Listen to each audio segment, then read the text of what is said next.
A little behind tonight, just making sure we get everything all looking pretty for you guys here. Tilt that down. Where am I? Where's my camera? You gonna sit here? Yeah, I'm gonna sit on that side of you. We're gonna sit next to each other? That's awesome, man. What we did last week. That's true. A little bit of continuity. Yeah. Although I was on the other side. It's good to switch it up. See which side looks better. All right. Welcome back, everybody, to the Wednesday Night Paddler Podcast. I'm Ed Lockwood with Ohio Kayak Construction. I'm Jeremy Scheel with Ohio Kayak Construction, and we're happy to see y'all again. Yeah, thanks for joining us. We're excited to be back, like we talked about last week. Just if you're in here, go ahead and make sure you can hear us, and we'll be sure to be loud because there's a lot going on in this house, but it's okay. All right, so our first couple announcements here. We've got a Friday night pool class that is run by Ohio Kayak Construction. That is full, so if you're scheduled for that class, go ahead and show up and come hang out with us. Yep. Jeremy and Eric will be there this week. I will taking a week off, but it is what it is. I'll make up for it when Jeremy decides to go to Chile and all that. Yeah, I'll be missing next week for the. Yeah, I'll be Chile. going. Chile, not Chile. Yeah. Not like an American. Chile. Chile. Chile. All right. Last Sunday was our first Xavier pool session, and it was an absolute success. Oh, it was awesome. It was like a party. Thanks for everyone who came out. We had 26 people come and paddle. And because we were at Xavier, thanks to Ed, we had no All the space room in the issues world, yeah. whatsoever, like with 26 boats in there, and the majority of them were like larger boats, not play boats. So and there was still plenty of boats. room to play in. So It was awesome. it was a ton of fun. So this Sunday will be a blast too. Come on out. It's $15. Like, you can't beat it. Yep, $15. Just got to be a member of the keel haulers. It's pretty simple stuff. Just come out. It's from 6:30 to 8.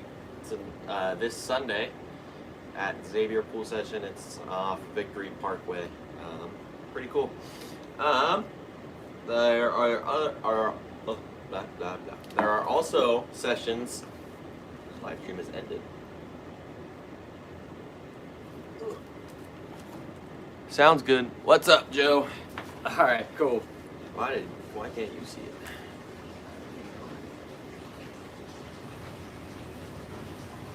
Joe, are we still here?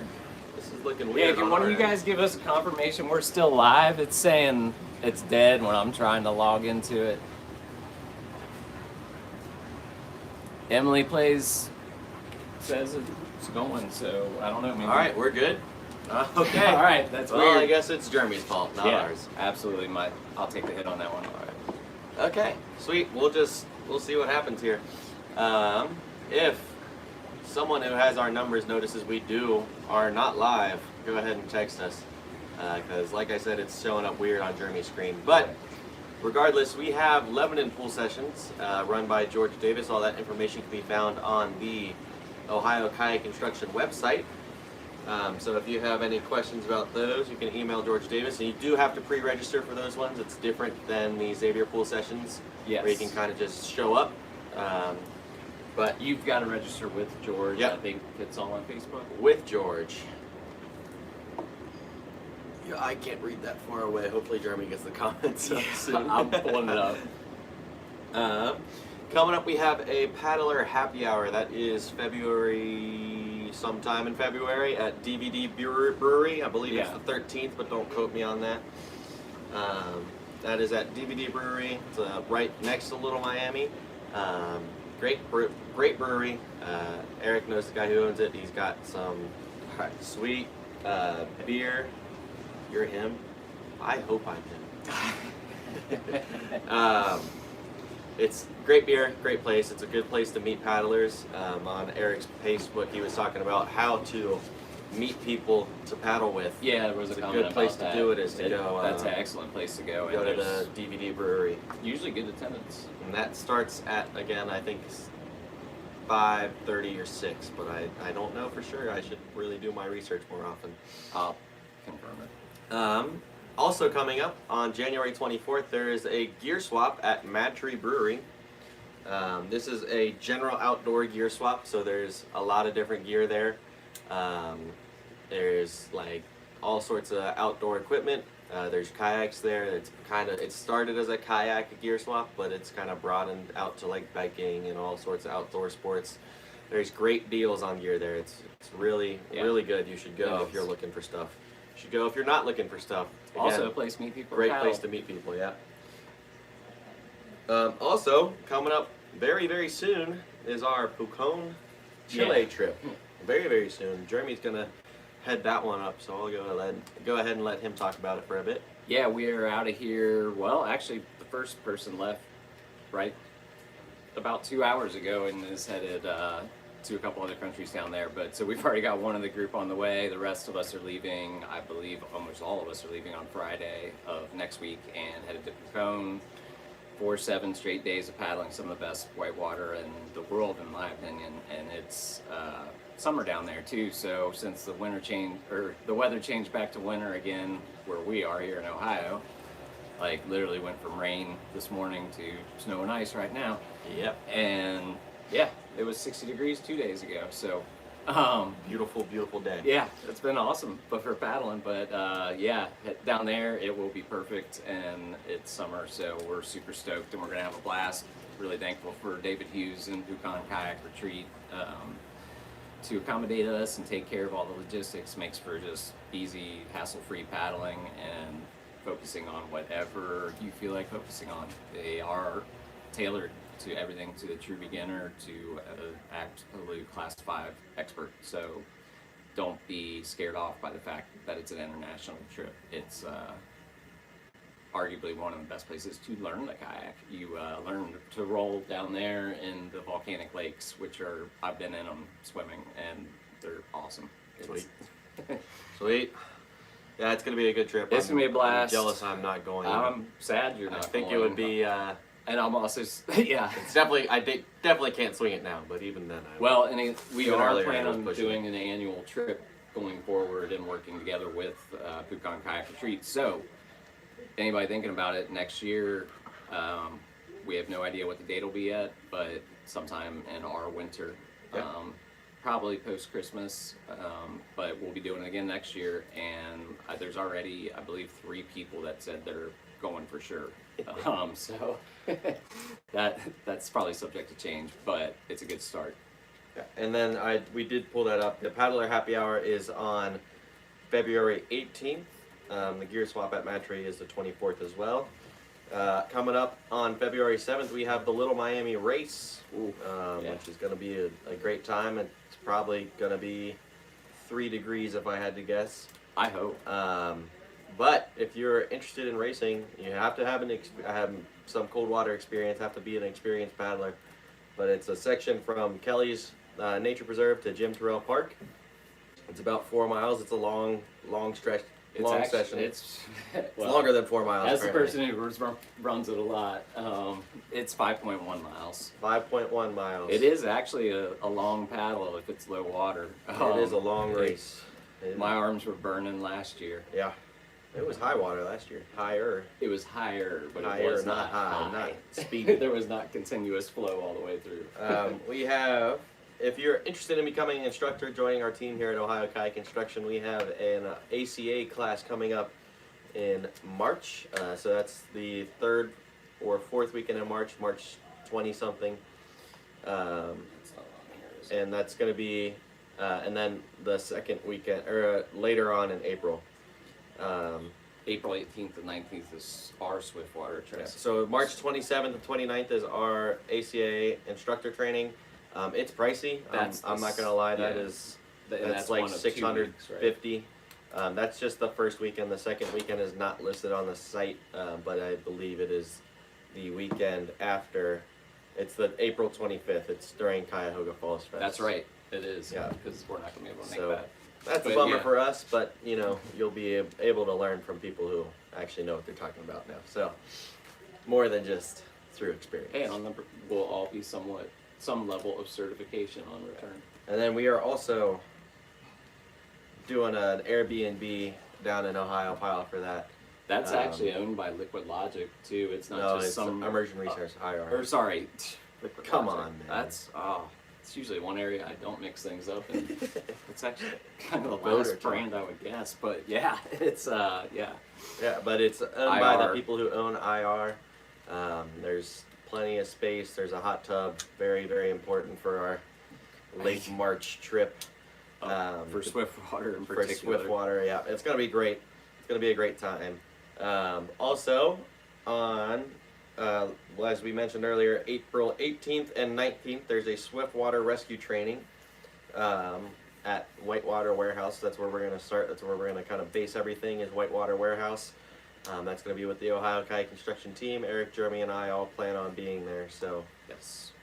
barring any disasters or anything, go ahead and let us know that you're interested in those. And then, quickly, while I find something to talk about, would you mind pulling up the dates that I had texted you for my trips? Oh, yeah, I've got that one.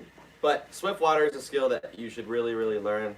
It's something that I wish I have learned way sooner than I am going to be. The more challenging rivers that I do, I wish I do that. So if you are going to be paddling a lot, you should definitely come take our Swiftwater course. 15th to 17th for May. On May 15th through the 17th, so that's You- leave the 15th. You hadn't specified a river on this one, so dealer's choice here. We or haven't TBD. picked a river yet, but it's going to be something easier like the Nantahala or the Tuckasegee or something else down that It's way. a great spot because you can actually hit both. Yep. And the Tuckasegee actually is kind of an intro to the Nanty. Yep. So it's going to be pretty easy rivers. We're going to step up. The next one is in July. It's the 17th, 18th, and 19th. Same deal. Leave on the 17th boat and the 18th and the 19th. And then the last one, the one in July is definitely going to be on the Nantahala. So it's kind of like our one in May is a build up to that trip, and then we will definitely be going down the Nantahala that time. And then in August, the 14th, 15th, and 16th, we are doing a trip down the Lower Yak, or I'm leading a trip down the Lower Yak. We are going to cap that this year. So the first two ones down the easy one, I think the easier rivers, I think I'm just gonna post a sign up and then take the first 15 people that sign up, 10 maybe, we'll see. And then Yeah. for the Lower Yak, I haven't decided how I'm gonna do that yet. I think there needs to be some vetting process because last year we learned a lot, which is a good it was thing. an educational day. And We had are- an enormous group. We I are think capping we that had at 17. 6 beginners. And so it's that Lower Yak trip is going to get capped directly hard at 6 beginners, firm at 6 beginners. I'm not taking anyone more than 6 beginners. And we'll both be at all three of these. Yes. So Unless something bad happens. you keep saying that. I don't know. I Did just you have some know, kind of dream or premonition? maybe just be on the pessimist side of life. I can't do that, man. I'm kidding. Always on the bright side of life. And then we have a ton of new OKI dates to talk about. That's okay, construction. So, like we talked about, there's a pool class this Friday, there's a Swiftwater, and there is a playboating clinic on May 2nd. So if you want to come learn how to playboat, that's going to be in Dayton at Whitewater Warehouse. We'll start at the top at Whitewater Warehouse, paddle down through Artie and Riverscape. Take out after Artie. Take out after Artie, and Bernie and Gerald probably run our shuttle for us because they're saints. Please.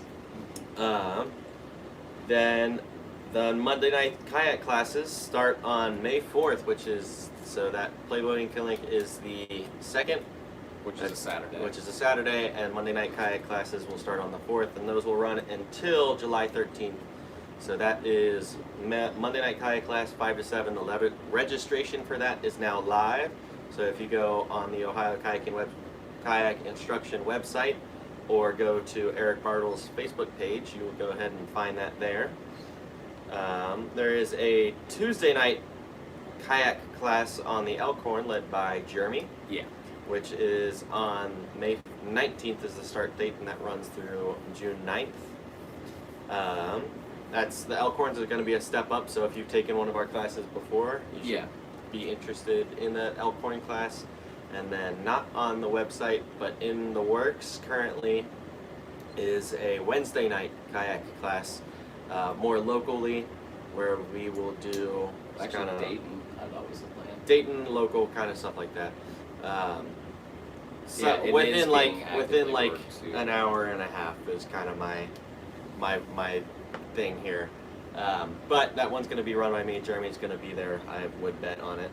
Yeah, I'll be there. I just But that is- Wednesdays are crazy for me, so I made all of them last time. Yeah, that class is specifically designed for people who have taken. It's going to be specifically designed for people who've taken the Monday night class before. They're not at that beginner level.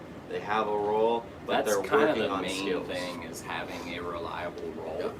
And that reason for that is because that class and the Elkhorn class as well, we want to be focusing on actually reading the water, moving through the water, and actually getting you guys a lot more experience with combat roles, Yep. which will pay off in spades as we do it in controlled environments, but larger environments than the Little Miami or the Great Miami. Yep. And like we said, this is still in the works, so we don't really know when, but probably earlier than the Monday night and Tuesday night class, just so we can hopefully get some water for creeks and stuff like that. It's kind of like an introduction to the creeks around here, how to do creeking in Ohio.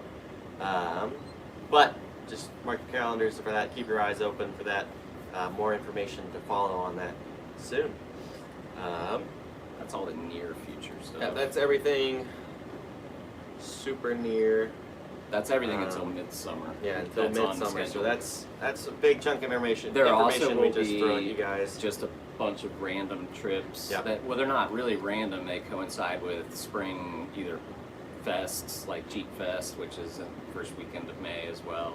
So it's actually the same day as the Play Boating Clinic. Yep. But there's Cheap Fest, there's Spring Fling down at NOC, which there's Cascades and Upper Nantahala release for advanced boaters, and then for beginners, there's always the Nantahala. Now it is definitely chilly at Spring Fling, but also For sure. tons of good deals on boats and gear as well, of all sorts. There's parking lot sales. And so then not lots on the to do. calendar. This is typically pretty close to the play boating clinic, but not on the calendar is our play boating event, our freestyle competition, Oh yeah, that's I think 30th. which, like I said, is pretty similar, pretty close to the play boating clinic. Typically coincides within a week or two. I thought it was the 30th though. It might be the 30th. It was the 31st last year. I haven't talked too much to Eric about it, but I know that he's gonna do that because he loves doing that event. Oh god, yeah. All right, I think that's most of our general announcements. We'll go ahead and move on to our questions today. Our first question comes from Remy from France. Hey Remy, which how are you doing? is Remy and his kayak instructor do not know how to do bow stalls. Luckily for you, Remy, I've spent the past 2 winters perfecting my bow stall, and I now Thanks so consider myself a pretty solid bow staller. He is. And what I would say my biggest number 1 tip in all freestyle kayaking really is remember your legs exist. I 100%. have always been a super kind of chest tribe, upper body guy, and I've noticed that trying to do a bow stall with just your paddle is next to impossible. It's yeah. much more important. You put that your you shoulders do. at risk doing that too. Much more important than you engage your lower core and your legs to drive down the bow of that boat. So, what you want to do is I bow stall on my left side. That's my You double pump on your left I side. double pump on my left side for my bow stall. Which is not the only way to get up, but we're going to start with double pump. So I double pump on my left. It's by far. If you're watching and don't know what double pump means, or actually maybe just let's go Yeah. ahead and tell. So it's called a double pump because you engage one edge, so you're engaging this left edge, and then you're kind of throwing it up in the air a little bit, and you're pulling down, and while you're pulling down, you're pushing down with your legs, you're engaging your core to swing the boat And twisting. under you, like this, and then you take so you start by throwing a big backstroke, you're engaging, and if then you you're going for throw the bow. a big forward stroke followed by that twist, that core engagement to pull the boat under you, push down with your legs, and then you're going to land ideally somewhere like this. You want your paddle to be as far out in front of you as you possibly can. The biggest mistake that people make in their bow stalls is that they keep their paddle really, really close to the cockpit of the boat.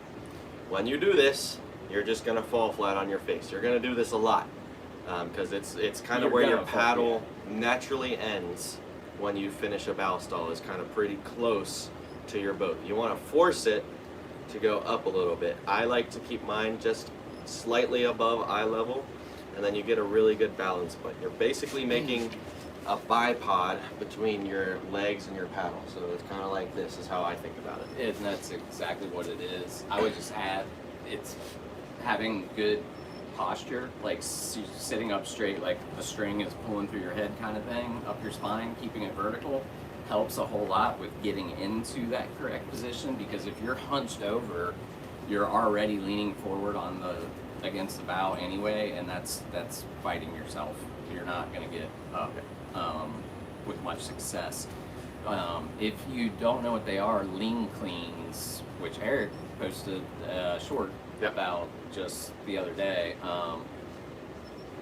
Lean cleans are the number one thing to practice to get ready for bow stalls, and all they are is rotating your boat to the left or right by alternately dipping your bow and your stern from, say, your front left to your back right, and then continuing that to turn left and reverse it to turn right. But you can do it with the paddle for support to start, but then you can work your way to no paddle, and then those same muscles in your core that you're using to engage and independently rotating your hips like that to turn the boat, that the bow stall is just one big movement of that after doing a double pump. And then once you're up, it's mostly just feathering your paddle, balancing, and people like to be really rigid with their bow stalls.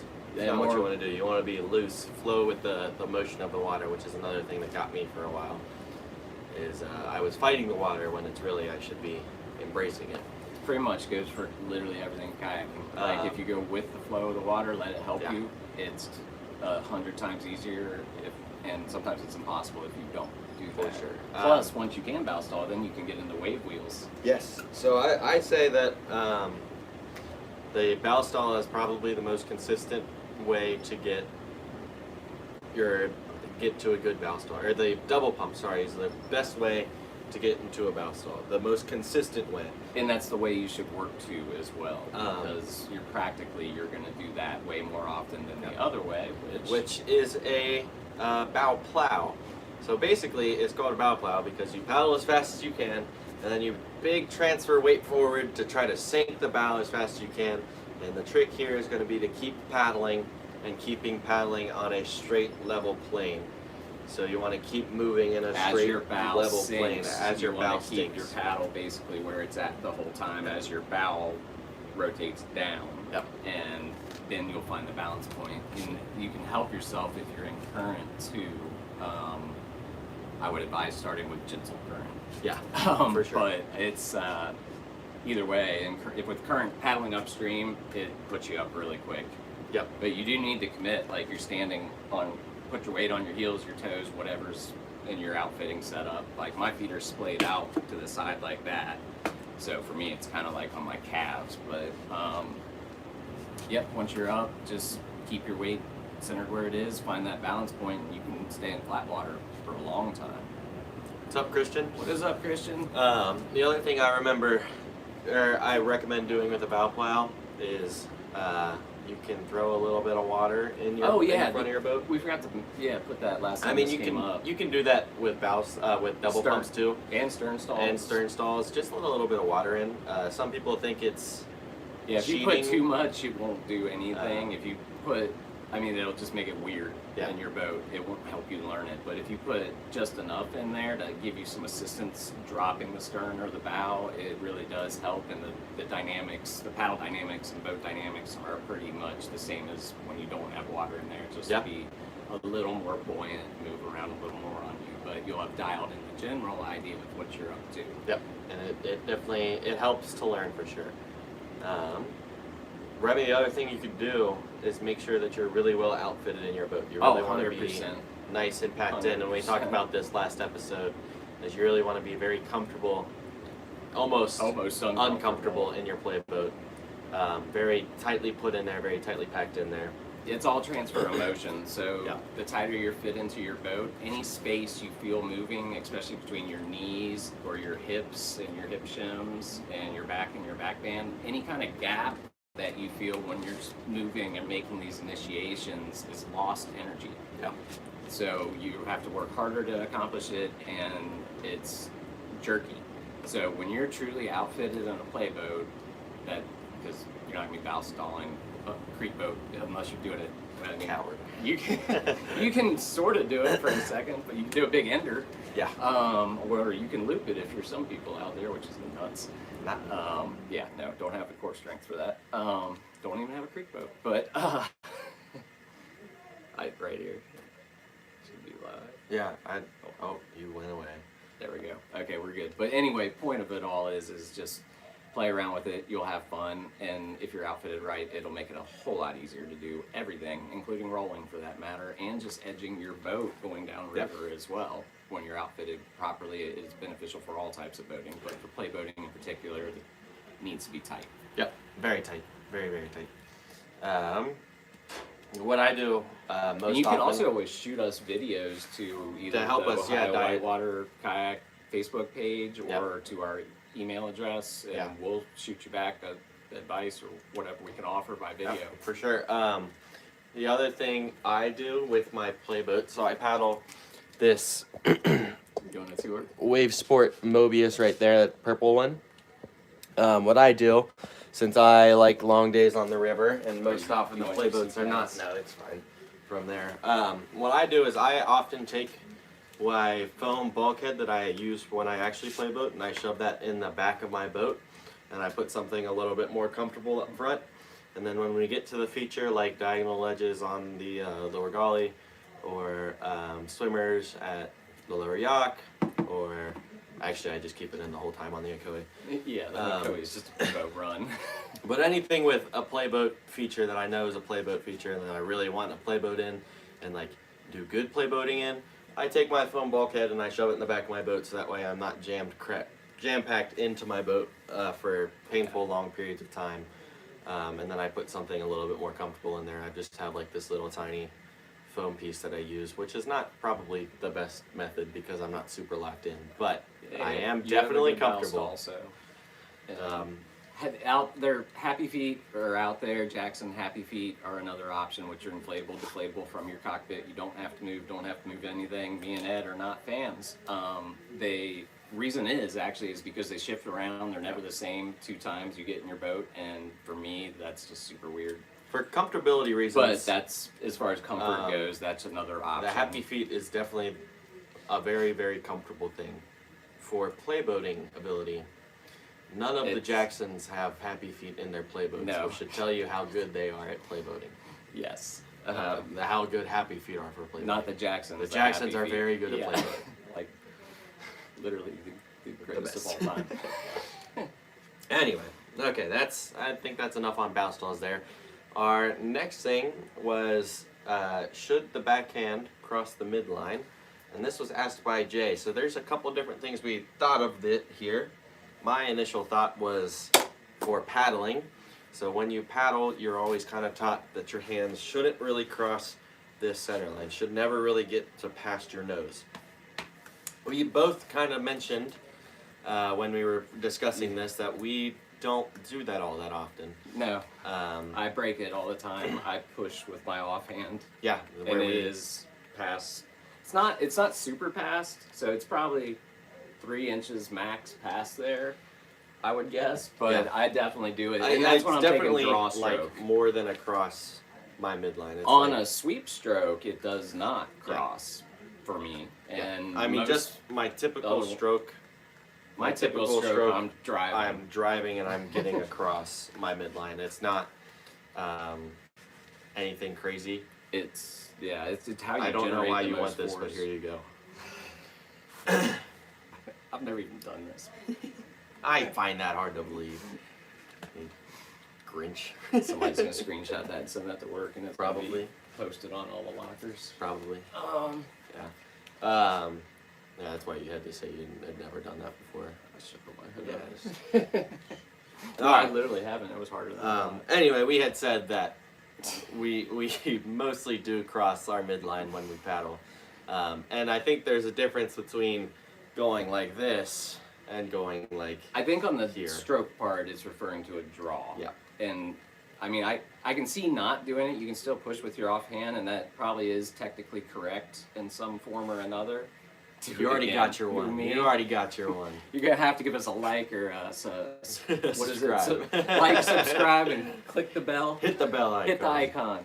No, we don't care. Actually, we do want you to watch, but we just here. It's fun for us, as you can tell. But yeah, both of us break it when we're actually driving and taking hard draw strokes. I push across the top, and it definitely crosses my center line every time. Yeah. I'm taking a hard draw stroke. Sweep strokes, no, it doesn't cross. And then like kind of hybrid in between strokes or even reverse strokes, it doesn't really cross. I'm kind of close to it on a real steep like reverse draw, which is also a stroke I don't use a whole ton. Yeah. But yeah, anyway, if that's what you were referring to, that's about all we have to say about that. Yeah. But in the off event, well, I just figured out that by doing the heart hands and by making your threaten to subscribe, we're like OnlyFans models. Christian, you can't tell us what a Twitch thing is, bro. Where are you from? It's on the hat, man. Ohio Kayak Instruction. We are from the east and west sides of Cincinnati, respectively. Oh man, you just narrowed us down to like a 40 kilometer. I doxed us. You did. We're done. Anyway. But in the off chance that you were referring to your backhand on a roll, just because this very similar question came up, I think last week. Yep. But if you are talking about your backhand, we're assuming you're talking for, say, an onside roll with your right hand, that you're talking about the hand you're actually sweeping or moving to do a C-to-C, or even a back deck roll. If so, it should never cross your center line for sure. Yeah. I can't see how you would. No, I can't. I really. The only thing I can think of to do would be a cross bow initiation. Which would definitely be. That's weird. definitely way across. But yeah, it's unless you're doing a play boating trick, it's not that important. So our next roll is I don't know. I don't know. I get hard. I don't watch Twitch hard much. Yeah, I have never turned on Twitch. Anyway, so our next question is: should a back deck roll finish on the front? And this was asked by Noah. So there's a couple different schools of thought. It's actually a pretty heated debate. I don't have much opinion on it. I ever thought it was when that question was on Facebook recently. I don't have that much of opinion on it. I know personally in my back deck roll I finish slightly back, so I'm not like doing the very fancy, haha, I'm still ready forward and ready to paddle. I'm sideways. But I'm just very, very slightly back. I'm not like laying on the back deck completely or anything. Yeah. But I do because the way you initiate it and pull it off, if you're coming from an upright position or doing it as an entry move onto a wave to do like a wing over, for example, it's really hard to end up on your back deck laying back. Yeah. So you kind of are always like somewhere between, I don't know, 90 degrees and like 70 degrees coming from the stern forward. And by the time I sit up, I'm usually right around 90 degrees. So I don't really finish, and by that I do mean when the paddle's done performing the roll maneuver, it's kind of close to 90 degrees or a little bit back of it, and there's several videos of me doing it out there. And I definitely finish the side. So it's not a requirement, and some of this stuff comes down to body geometry, to be honest. Mm-hmm. Particularly people with really long arms or torsos, they can roll up in a variety of ways more easily. Yeah, exactly. Whereas it's, for me, more like staying compact, tight, also like keeping my elbows and arms, shoulders in the paddler's box for the most part, as best I can. Yeah. Is another reason, but it's not really critical to roll up over the back quarter or side. If you're rolling up reliably from it, it's doing what it's for. And while you can always work on and improve technique, and definitely we encourage that, if that's just where you happen to end up all the time, or it's way less successful, I would stick with what's working for you, because it's not something I've actually ever heard a lot until recently. I think it's more Joe Green if you're or Joe Joe Frey, Frey if you're still around. Or sorry, Creakin' Joe. Doc's Sorry. Joe. If you're still around, go ahead and I'm sure you have some opinions about this, but if you're still around, go ahead and let us know. Hey, if you guys don't know, Creakin' has a YouTube channel, and it's his name, and he is huge in the Greenland and Nordic rolling scene with Greenland style paddles, which are super cool. And I don't even know, there's like 50 plus different types of rolls that they do. He's probably forgotten more about rolling than we'll ever learn. So. Yes, and it's super cool. He demonstrates it all on there, and there is a whole lot of really cool Nordic lore that he ties into his videos as well. So give him a look if you have questions about rolling, because they cover all kinds of back deck rolls, and they roll in very impressive ways, including with their paddle behind the back, which is definitely a show-off move. But, hey, definitely. If you can do it, more power to you. I've seen Joe do it, which is wild. It's super impressive. And also, same token, Water Safe Ohio, which is TJ Keenan and Joe as well. Now we've already named them. Yeah. There is an event this weekend. There is in Cleveland, Ohio. Yep. The details, go to Water Safe Ohio's Facebook page, check them out. That's also on the Keel Haulers website. Keel Haulers have it? If you are a member of Keel Haulers, which if you came to the Xavier session, I am. You should be. So that's also on the Keel Haulers website. We'll be checking IDs. It's a pretty cool event from what I've seen. It's actually, if it wasn't so far away, I'd probably consider going to it. I would absolutely go if I could, but I got to pack for Chile. Yeah. And Christian will be in Chile. I think he may be the only other person that'll be there on the chat. Yeah. Joe, you should have come. You better come next year, man. You'll love it down there. Yeah. But yeah, like we kind of took the easy way out on that question, I guess, is we don't really know. We don't. Yeah. We don't have strong opinions. I don't have strong Others opinions do. about it. Yeah.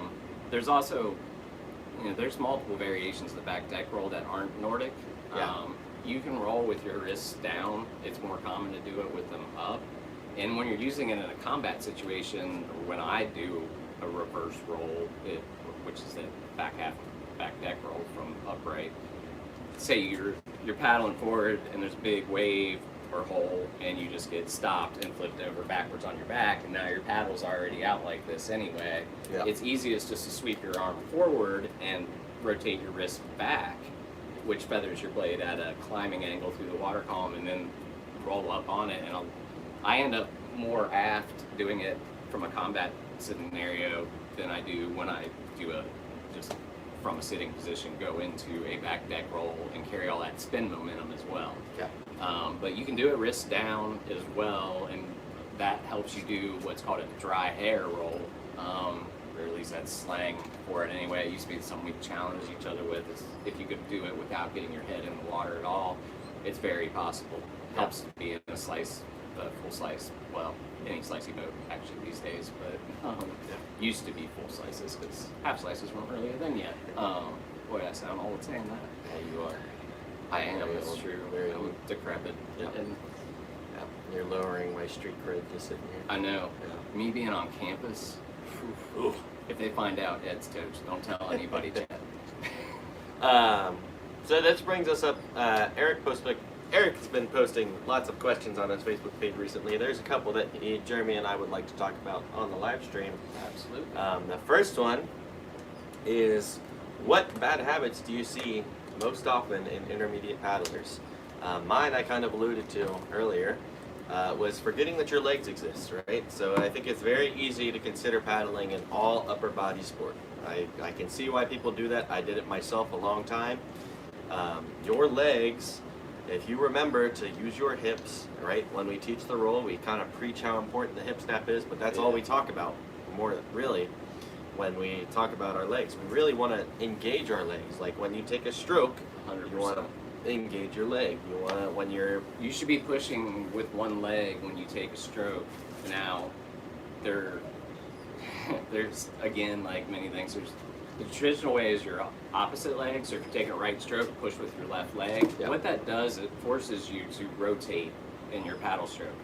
You shouldn't be taking a paddle stroke just with your arms unless you're just chilling out or whatever. You'll find and the best way to do it is go sit in flat water and do it and just feel the difference. If you use your core and rotate as you take your paddle stroke, you have so much more muscle acting on the paddle, and you'll be like, oh my God, I hit the gas on this thing. I didn't even know this had this kind of speed. And a real easy way to ensure you're doing that is to press with your opposite foot, or sometimes, to be honest, I like to press with my same size foot. Sorry, Ed. Same size. Sorry about that, Ed. Must be a long day or something. It had started at 4:30, driven 220 miles. Yeah. Worked a 10-hour day. Yeah. Sounds like a personal problem, Jeremy. Lock in for the Paddling Podcast, That's man. what I'm doing, man. But Come on! you guys got to get us out there so I can stop doing all this and dedicate more time to this. So we can only paddle. Yeah, forever. push with your feet, and I do push with my right foot and right stroke sometimes too. Just because, I love it. Whoever's throwing all those smiley faces or hearts, they haven't popped up on our phone yet. There's lag. Our other phone, sorry. Yeah. But yeah, push with your feet when you paddle, for sure. But you'll find it gives you a whole lot of stability as well when you do that. You're engaging your whole body, and it can help you kind of plow through. When you need to take a stroke to bust through a hole or a big wave that's in front of you, and it's like, I need some power, you'll find it produces a ton to use your feet and to rotate, engage your core with each paddle stroke. And you'll be a lot more efficient. It'll help you in the race if you're coming to the race. Absolutely. And we don't need to overdo that one. It's pretty straightforward. That's about all I have to say about that. What do you have on? Do you have any bad habits? I have had all kinds of bad habits. In fact, most every bad habit. One of the coolest things about teaching is seeing, and a lot of people are surprised like how excited I get for students when they overcome certain things, and it's because I struggled with the same things greatly, and it really does make me happy to see people have the same like moment of clarity that I eventually got after lots of struggles myself many years ago. And so one of the things that that also led to was, as I became an intermediate paddler and was regularly paddling the lower Golly, all kinds of things. But the point is in lower Golly arguably is maybe an advanced intermediate river, but I was regularly paddling the Ocoee, regularly paddling the New River Gorge actually is where I was the most. Also the lower Golly, the Middle Meadow, all good runs. But I was reluctant to lead, and I knew these rivers, and you don't even necessarily need to know them, but I'd say as a true intermediate, and you're moving, a lot of people don't want to lead. They do not want to run pro. They tend to stay in the middle of the pack and almost in the same order a lot of times too if you paddle with a really regular group. The bad thing about that is if you're never in front, you never really learn how to properly read the water for yourself. And what inevitably will happen to you is you will get blown offline away from the pack leader. And even though you know the river and you've been down it 20 times sometimes, you might not really know what's off to the right or left, or if you get eddied out in that spot, they always warned you not to get eddied out, but you will eventually get eddied out there. And if you're used to following the leader and the rest of your group is already gone by the time you've turned around through the rapid, I don't mean like gone from helping you, but you're going to be picking a line for the first time. So to avoid that, or also just improve your water reading skills, and just as important as all of this, to improve your own confidence, go lead rivers. One of the biggest mistakes I made was being hesitant and really just intimidated. Part of this also was all but one of the people I paddled with regularly were class 5 plus paddlers that were amazing. They were amazing, and this is what I was learning. And so I wanted to be like them, and I didn't want to constantly be the one messing up or whatever else. And so they made me lead all kinds of stuff is how I broke the habit. The other part of that was I started doing real creeking in West Virginia and stuff. Not crazy things, but things like the Cranberry and the Cherry and things like that, which are super fun runs if you ever get on them. But they would make me lead. And the other thing they would make me do is make me decide whether to scout or not. And that's the other critically important skill you're missing out on. Because even if you're not leading a group, when you get out and scout with the other people, if you just don't pay attention, or you're just listening to what everyone else says and not seeing why they're saying take this line, don't take that line, it's a really bad thing, because you'll end up offline, or you'll end up in a situation where you just end up in the front. Maybe you're in second and the leader gets eddied out. Now you're in the front, and even if you know the river, if you've always just followed, you'll have a lot worse time of it and be freaking out a little internally. Whereas you start to lead on rivers you're comfortable with and you've ran before is a huge way to build your self-confidence and your water reading ability and your just boating skills in general. Because the other thing you'll start doing once you do that is the Ocoee is a great example of this. There's about 100 lines down most every part of the Ocoee. Yeah.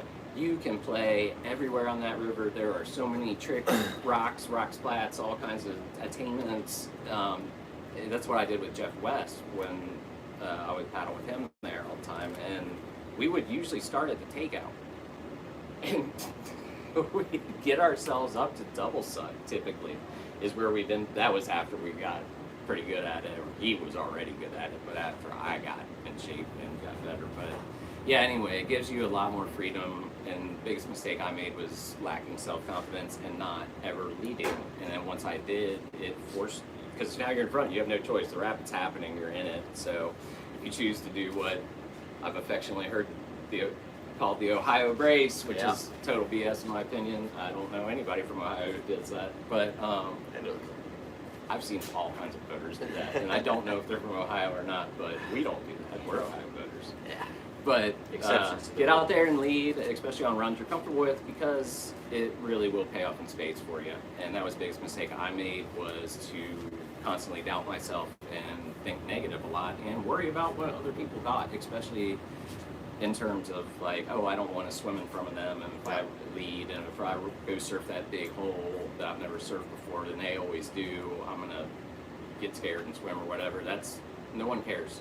Yeah. Like, we just want you to get the most enjoyment out of the experiences you can. So, and everybody has different comfort levels, but wherever you're trying to get to, even if it is staying on class 2+, get in the habit of leading, because it will make you a safer boater. Yeah. Especially in the event of an emergency, you may have to lead with an injured person with you. Yeah.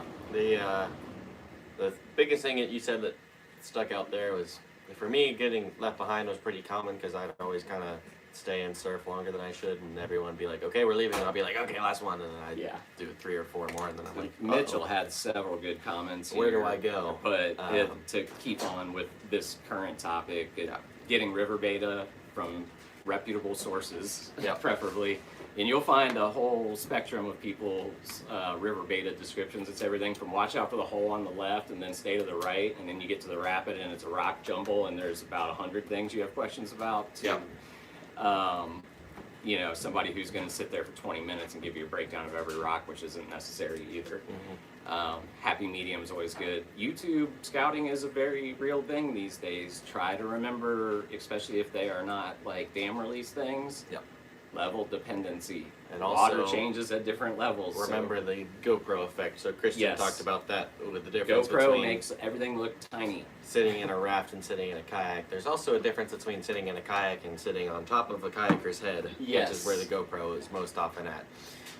And that convex lens causes everything. It literally does cause optical distortion that minimizes the size of things. So I've got gear in the Ocoee parking lot twice now from people who went to the Ocoee for their, now I know I'm saying this as someone who started on the Ocoee themselves, but I was there all the time and guiding rafts and stuff, so I knew what I was getting into.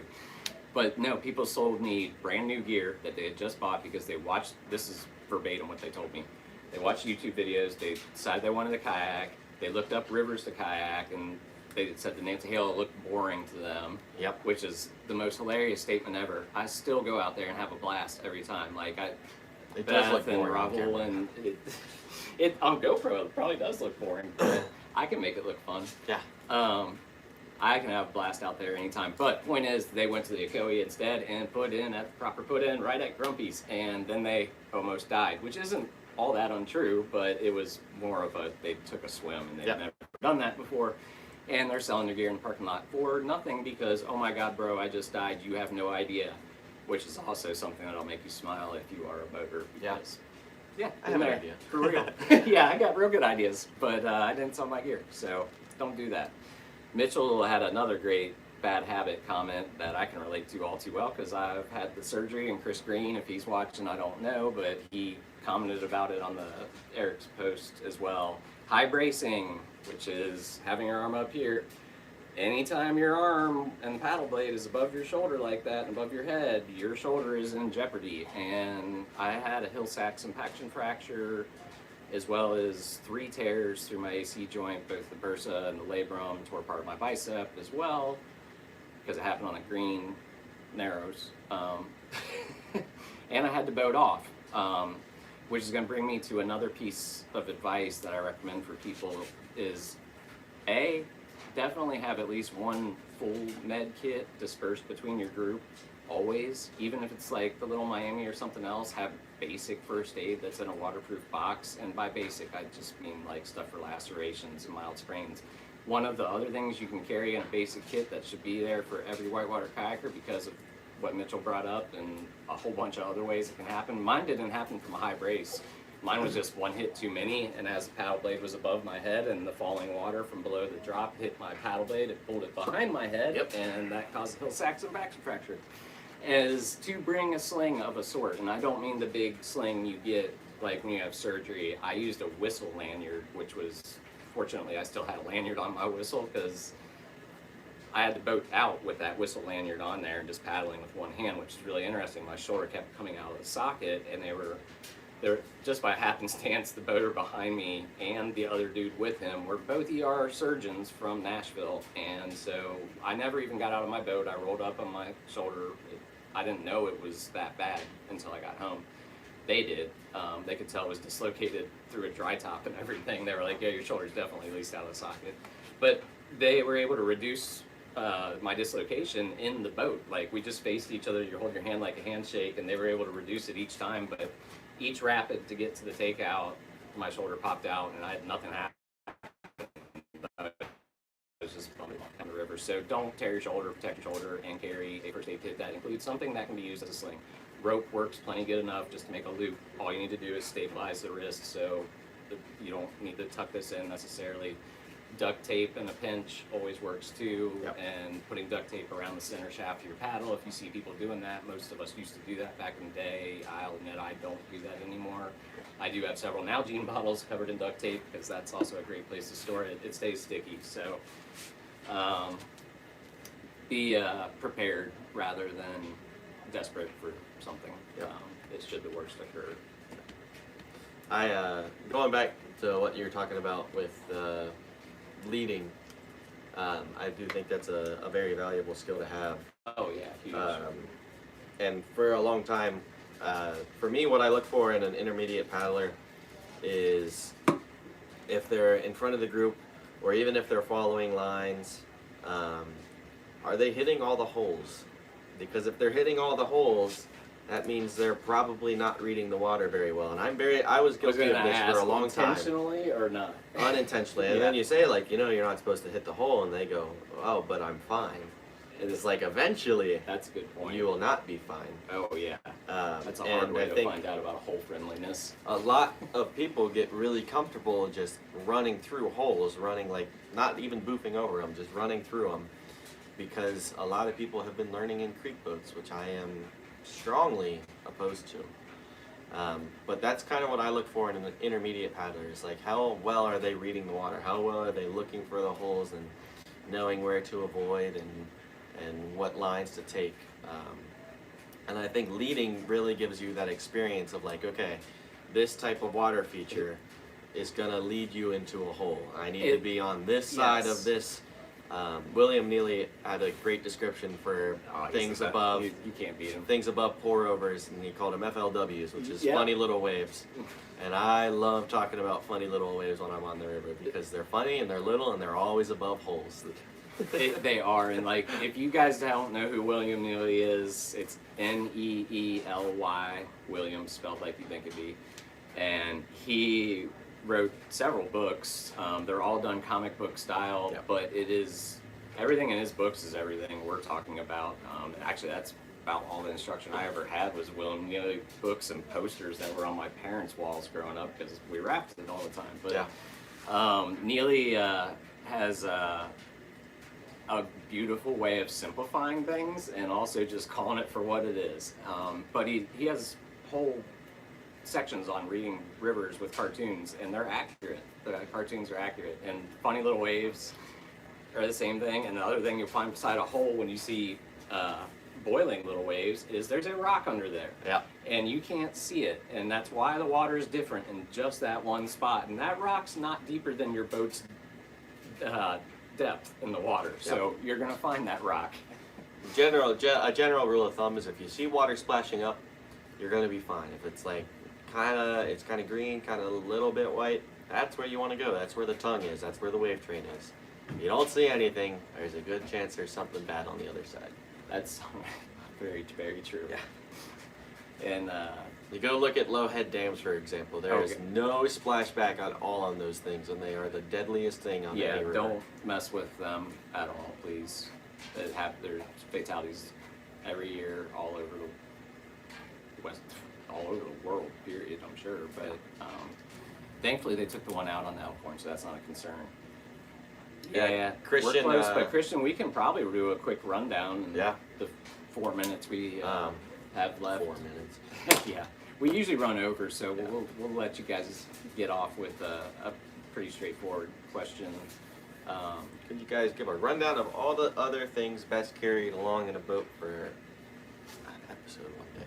So, I carry a chronically underpacked boat. Now, I was aware aware that I probably carry two a of the chronically worst about underpacked this, boat. and I'm sure you love to hear that as one of or both of your instructors from this past year. But there are things that I do carry in my boat that I'm happy that I have. One is I have every time I'm on a river since earlier this year I've been carrying a rope. Which is impressive. If you bring a whole other boat, which is kind of safety conscious, right? Remarkable that I always have been waiting until this year. Rope always number one tool. I have always done that. That's about the only thing that's in my boat some days. The other thing that I typically have on hard stuff is a pair of hand paddles. I don't have a breakdown. I'm the same. So I just throw hand paddles in the back of my boat, and if I suffer one day, then I'll suffer. I do the exact same. So I have hand paddles always clipped in the back of my boat that I'm paddling, and I have broken paddles twice on rivers and paddled out with that paddle C1 style by taping a stick from shore on the top to make it a T-grip using duct tape that was on my broken paddle or water bottle in the other case. And that actually is doable. It's very weird. You're taking cross bow strokes, obviously, or switching hands one way or the other, and you're sitting, so it's very hard to make the stroke, but you can make it work, or use hand paddles, which we both do. But outside of a throw rope and hand paddles, and I'll have a bottle of water, and that is about it for a day out. Now, I'm notorious for not eating, and I do bring snacks. See, I am a big river snacker. Well, Mitchell's on here, so he can back me up, but the first time I brought snacks on the river was the Akoi Christmas release, and I didn't even eat the snacks. I gave them to Mitchell and Mike because I didn't want snacks, but Beth provided snacks for me to bring on the river because of several prior experiences where I did not bring snacks on the river, and that was a bad idea. Yeah. Best way to stow all that stuff? So hand depends paddles, on how waterproof it is. Yeah, but my hand also, paddles go in the back of my boat, and whatever I'm paddling, I'll just throw them behind the seat. I know they're secure that way. Breakdowns most often in bigger boats will go up by your legs. I know some people also do back in the boat if it's like a creek boat, but with half slices and spuds, that's not feasible, so they have to go up. Or there is a really fancy way of doing it is with your stern bulkhead, where they'll cut relief. Yeah. They'll actually cut into the styrofoam, remove the entire stern bulkhead if it has one, or bow bulkhead if it's big enough, or you can have a 4-piece breakdown as well. And you can fit it that way. But hand paddles, I stick mine behind my seat. All modern boats have a thing that clips stuff to, so I just use a small carabiner with mine I also normally do carry like a Gatorade or something on top of my water, and then I'll clip the water in the back of my boat too. Never hurts to be prepared. No, for that it's better stuff. to be prepared, and it's better to have food, especially in the winter and times when you're burning more calories, which is something else I'm terrible about. I'm really hungry when you get off the river and back to somewhere to get food. I get really hangry when I don't eat, so I don't. really need snacks. I just keep on pushing. And I normally carry snacks in my life jacket. I also carry Ziploc bags with sandwiches, depending on the day. Same thing. In the middle of my life jacket. If I have snacks, they're waterproof, meaning they're typically like that, like shot blocks that Cliff Bar makes, or Cliff Bar itself. I'll eat them soggy; they're just fine. They're all right. They're right here in my chest pocket on my PFD if I have them with me. Other things I do always have, and a kind of important one. If you're carrying a rope, you should always be carrying a knife. Yes. Because entanglement is one of the leading causes of problems and up to including death. So if you're carrying a rope, and I've been told this since I was a kid, just period, if you're using rope, have a knife. Yeah. Not a pointed knife. Yeah. You want a blunt knife. A blunt knife with a serrated edge. NRS makes a really good one. Yep, several of them. And I actually use the smallest, cheapest one, which is a folder, and it fits right in my PFD, but it is plenty long enough, and I've tested it on old rope to cut 3/8" throw ropes. Soup seems like a dangerous game, Mitch. Soup in a thermos. That's pretty baller, though. That's something my mom brought us, like when we were kids on the raft, and my dad was telling us like we weren't cold. It was just in our heads, and it was snowing, and we were in Christmas sweaters. I actually would love soup in a thermos, but I think it'd make me sleepy. Yeah. Like, yeah, I'd probably want to take a little nap after, like, cozy up and chill out after that. But that sounds delicious right now, too, actually. Then there's a couple different places to put your rope. If you're on something super aggressive, you should probably keep it in between your legs so it's easy access. I keep mine in the pan between. That's what that strap in most boats is really intended for, and then the elastic bands up on the bow support are usually for your water bottle. Yeah. And then again, most often I keep my rope behind my butt, which is not necessarily the best way to keep a rope. Another thing to consider, though, as long as you know where your rope is and you're able to get it out quick, there's nothing wrong with carrying it back there, particularly if you're in a playboat all the time, which both of us usually are. And so the main thing with the rope is, while you can use it from a boat, it's much more effective from land or a rock or standing somewhere safe, because obviously if you're in a boat, you're moving too. So you can effect a rescue from a boat. I've done it. I've had it done for me. You have to be quick because you're going to get pulled into whatever feature's holding them otherwise.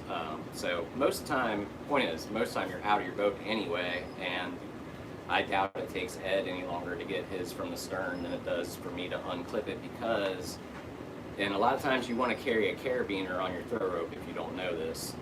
But I also have my carabiner clipped in because throw ropes got crazy expensive, and I don't want to lose it during a swim or just have it fall out of my boat carrying it, which I lost one that way. So everything in my boat is clipped in, period. So that I don't pollute the river is the other reason. So it's either inside a pocket that's zippable, clippable, or it's carabinered somewhere in my boat somehow. Yeah. That's, I mean, my rope is normally carabinered in too, but I have timed it before I can get it pretty fast. Yeah, and that's also because I carry a big hulking rope. Oh yeah, it is. Mine is like a raft-sized rope because Yeah. my mom says I really need a long rope. She's not wrong in some situations, but some situations it is nice to have. But I also don't like having that big hulking piece of rope between my legs because I'm really worried about getting crotch-shotted by it one time. I would be worried about that too. Yeah, that. On the other hand, I guess it gets you snugger in your boat. Most boats, Christian, will have like loops on the back of the seat that you can clip stuff into. You can clip it onto the anchor point on the back band. If you're That's the other going one, in the back of the boat. Even older boats like the Mamba that you have, Christian, you'll have somewhere on your back band to clip it. Actually, We've got a Mamba. So here's the antics when I clip my stuff in. I clip it. See if you can tilt that light over here. Just grab the base and So there's those little ropes down in here. That's what I clip my stuff to on the back of my seat. You can clip them to this. This is where we were talking about ropes going. That's where I keep my Gatorade. This is where I would keep the water for me. And then on a Mamba, there is ropes. There's also ropes back in the back in the same spot as that they are in the Antics. So, and if not, you can clip to those bands on the back of the seat band. Yep. I also have, you can just buy webbing or cut off the end of a cam strap that's too long and loop it around the back band itself, and that way it goes towards the stern. Like, that way you can have it fully in the stern. Yep. We're back. I love the little POV shot of me standing here like this. Hey, it looks good. I know. I just got a glimpse of it. But yeah, so there's... Sorry, turned my phone off on accident. What's back? Okay. Let's make sure... Ooh, not like that. Sorry, Olivia's not here to be the camera lady, and I'm not experienced. We're missing the whole crew tonight. It's just me and Ed on Yeah, bare bones back here. We do what we can, you know. All right. Alright. Make sure we're back and running here. Yeah, but that's most of the gear that we carry in the boat. Oh my god, I'm getting like sunblind over here.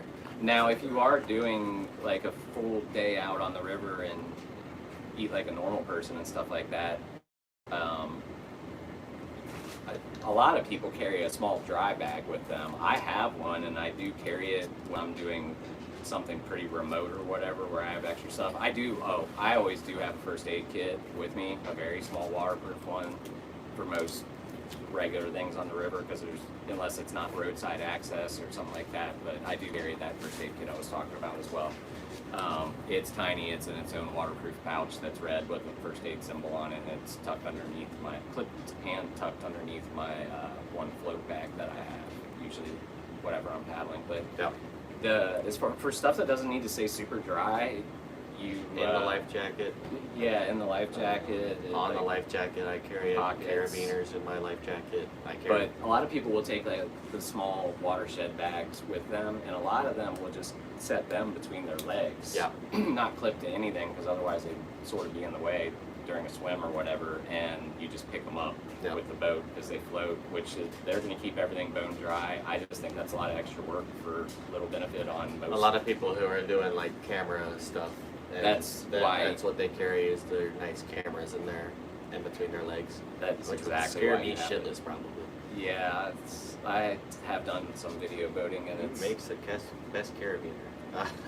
Buy a climbing one. So climbing ones are Black Diamond. Yeah. Is one that That's all the advice I have on that. Is just buy a climbing carabiner. Don't go to your gas station to get a real shitty carabiner. Just get like a... Absolutely. Well, absolutely never use any Amazon carabiner unless it is like from like Black Diamond or Mountain Hardware, like a climbing site. Yeah. REI. Go to REI for that matter. Roads, Rivers, and Trails. Actually, go to Roads, Rivers, and Trails. They have all the ones you need. Like they have Mammut ones, I think, as well. They definitely carry Black Diamond there. I use Black Diamond for most all mine. The only things I use the cheap carabiners for are things like my water bottle. Yeah. Because it's not even big enough either to support a person, but you will eventually get in the situation probably where you might use your carabiner clipped to a boat to try and extract it from a rock while it's full of about 500 pounds of water. If you're in a bigger boat like a river runner or a creeker, it's definitely going to be that much water, and you're going to need the load capability. Whitewater Warehouse does have them, Christian, but they are closed and unavailable for a while. Yeah. I would go to Roads, Rivers, and Trails, which is in Old Milford there. I would check REI personally. And, well, I know both have them. I've been in both in the last 2 days, actually. But as a sponsor of the race, I would go to Roads, Rivers, and Trails if you want to help out the race sponsor. But REI is fine too. I've got plenty of stuff from REI, and both of them have them. And yeah, Mitch is correct. The load rating for both the cross load and for the in-plane load are on the side and should be printed on the side in kilonewtons. Yeah. Any of those are going to be fine for most of your kayaking purposes. And then locking carabiners is important too. Yeah, and as far as locking goes, there's there's a couple of different kinds, but the auto locking ones kind of work best because you're never going to forget to do it, in my opinion. All it takes to unlock them is to pull down and twist, and you can open the carabiner, and then when you release it, it's automatically going to lock. Yep. I find those to be the safest overall because in not even an emergency necessarily, but just hectic situation like a boat extraction or whatever, things get confusing, or because the other common locking feature is a screw gate carabiner, it can be hard to get the screw to engage if it's pressed up against something and you can't get your fingers in there or whatever. So the auto locks are easier because you can kind of just pull on them and it'll click in place and then you're good to go. Yeah. So I recommend those, and they'll be good for like 25 kilonewtons, which is way more than you need. You'll rip your boat apart, or the harness of something else is going to fail before that does. Yep. Especially for our purposes. For sure. Also, another reason to avoid the cheap ones, they are not truly stainless steel or other nickel chrome moly alloys that are rust proof, and they will eventually, or pretty rapidly actually, lose their closure force. Their spring force becomes garbage and they'll just hang open. But you can order it on This is a carabiner my parents used back in the day that I stole from them, and it looks brand new. and that's Like this is an old carabiner. and those are great.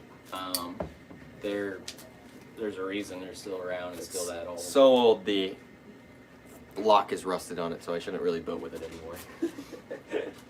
Yeah, but it's for holding a water bottle or anything else like that, it's super good enough. Yeah. Or your throw. Well, I wouldn't use that one on your throwback, but for keeping like your hand paddles or something clipped in. Yeah. Well, I think that is a good thing to end it on tonight. I will go ahead and start wrapping it up here like we've been talking about all night. There is a race on Little Miami coming up on February 7th. If you have any interest in doing that, you should go ahead and Yeah, we come had out. over 20 people last year. I was blown away, and it was a blast. It's a ton of fun. And then there's a party afterwards. There's a at party. Little Miami Brewing Company. They've got good food, good beer. Good Even if drinks. you're not in the race, great place to meet other paddlers. Yep. Great food too. Like it's a really good pizza. And then that also gives us to our giveaway. There's a cash prize for whoever sets the fastest time on that segment. On that is Strava. On Strava, so the fastest time for It's 36 minutes right now. the Little Miami, from Kelly's Nature Preserve to Jim Terrell Park, the fastest time on that will get a cash prize, not including myself or Jeremy. Yep. If we get Someone, unless someone else has done it, then if it's only me and Jeremy doing it, then I think it's actually just only Jeremy doing it. I haven't been out there at all. That's like, but yeah, I lap that thing all the time. But yeah, that's our only giveaway right now. If you guys have any suggestions for guests you would like to have us host, because we want to start doing that here. Yeah. We wanna reach out, get some people, get some opinions on stuff. If you have any guest suggestions, go ahead and shoot that our way. And like I said, I'm Ed. I'm Jeremy. That's Jeremy. We're with Ohio Kayak Construction, and thanks for joining us, guys. And we'll see you on the river. Yep. Take it easy. Oh, this is always the worst part, is when the live isn't over yet, but And I'm it's still recording.